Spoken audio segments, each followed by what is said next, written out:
السلام علیکم friends, welcome to my YouTube channel. Please subscribe. بسم اللہ الرحمن الرحیم.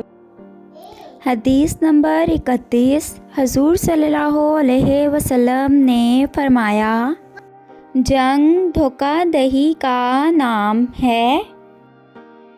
حدیث نمبر 32. حضور صلی اللہ علیہ وسلم نے فرمایا، رشتہ داری کاٹنے والا جنت میں نہیں جا سکتا. حدیث نمبر 33. حضور صلی اللہ علیہ وسلم نے فرمایا، دنیا مومن کے لیے قید خانہ اور کافر کے لیے جنت ہے. حدیث نمبر 34. حضور صلی اللہ علیہ وسلم نے فرمایا، جو رحم نہیں کرتا اللہ بھی اس پر رحم نہیں کرتا. حدیث نمبر 35. حضور صلی اللہ علیہ وسلم نے فرمایا، مسلمان اور کافر کے درمیان فرق نماز ہے. حدیث نمبر 36.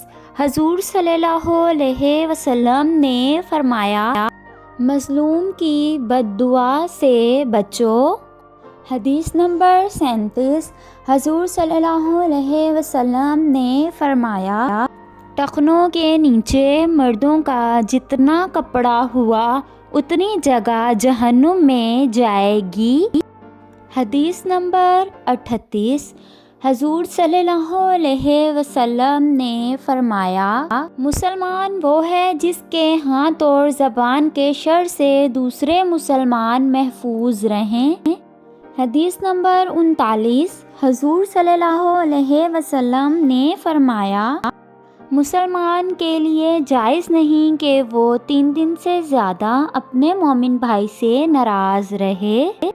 حدیث نمبر 40. حضور صلی اللہ علیہ وسلم نے فرمایا، جس نے کسی کو نیکی کی راہ پر چلایا تو اس کو نیکی کرنے والے کے برابر اجر ملے گا.